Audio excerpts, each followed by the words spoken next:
Hello बच्चों। तो chemical kinetics का जेई पीवाईक्यू अपन कर रहे हैं मेंस वाला। इस बार 2018 का क्वेश्चन करेंगे। देखते हैं क्या बोल रहा है। एट इस टेम्परेचर पे the rate of decomposition of a sample of gases acetaldehyde, कोई गैस एसिटल्डिहाइड है, उसका रेट दिया हुआ है। Initially at A pressure of इतना, गैस का प्रेशर भी दिया हुआ है, अच्छी बात है। वाज इतना, तो रेट दिया हुआ है। when 5% हैज़ रिएक्टेड, जैसे ही कंसंट्रेशन दे देता है कि रेट इस कंसंट्रेशन पे पता है, मतलब इंस्टैंटेनियस रेट दे रखा है। रेट इज इक्वल टू 1 है, 1 टॉर पर सेकेंड है ना, यूनिट का चक्कर नहीं आएगा। इज इक्वल टू के into concentration of acetaldehyde, acetaldehyde को ए बोल देते हैं, टू द पावर एन।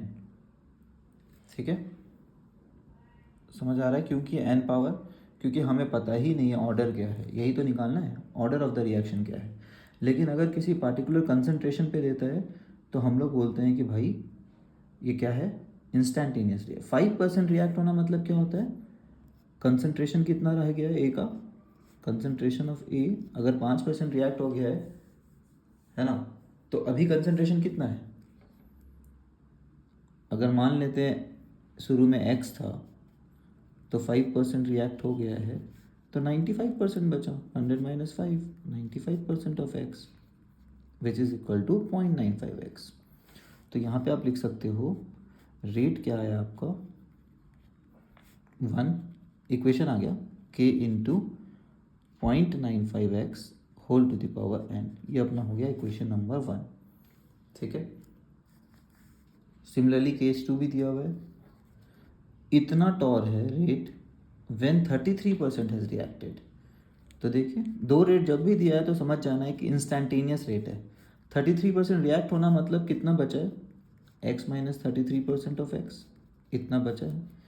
तो 67x/100 बचा है 0.67x, 0.67x whole to the power n, equation 2 है ना। सबसे आसान क्या लग रहा है n निकालने के लिए, 1 डिवाइडेड बाई 2 कर देते हैं।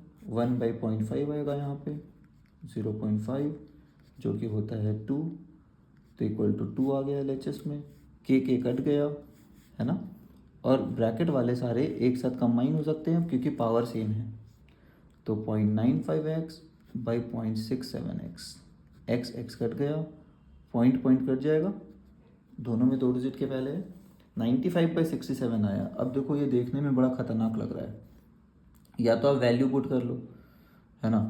तो ये एक्चुअली में कितना हो रहा है, 67 बन जा 67, बचा 30 में 2 गया, 28 बचा।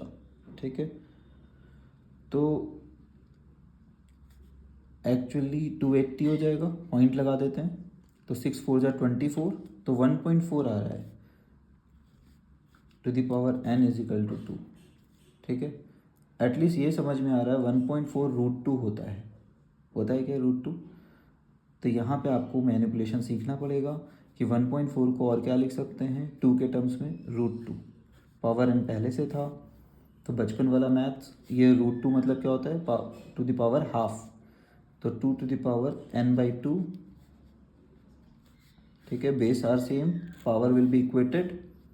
तो यहाँ से पता चला 1 is equal to n/2, n is equal to 2। ठीक है, इसके बाद आप हेट एंड ट्रायल भी कर सकते थे, ऑप्शन आपको पता है 0 1 2 3 है। ठीक है, बाकी ऐसे क्वेश्चन प्रैक्टिस करेंगे तो समझ आ जाएगा कि n कैसे सॉल्व कर सकते हैं। 1.4 आया तो एक अच्छा नंबर है, वैसे 1.7 आया तो अच्छा नंबर है क्योंकि रूट 3 होता है अगर LHS में 3 रहा तो। ठीक है, तो डिपेंड करता है क्वेश्चन सेटर ने कैसे बनाया है। बट मान के चलिए मेंस का क्वेश्चन है तो उन्होंने उतना आपको फालतू में डुबाना नहीं है, कुछ ट्रिक जरूर होगा कैलकुलेशन में। ठीक है, आई होप ये समझ आ गया। इस क्वेश्चन को अपन क्लासीफाई कर सकते हैं कि ये क्वेश्चन है इंस्टैंटेनियस रेट वाला क्वेश्चन, कि अलग अलग कंसंट्रेशन पे रेट दे रखा है, मतलब अलग अलग इंस्टेंट्स पे अलग अलग रेट दे रखा है। Okay, I hope it helps. Bye everybody.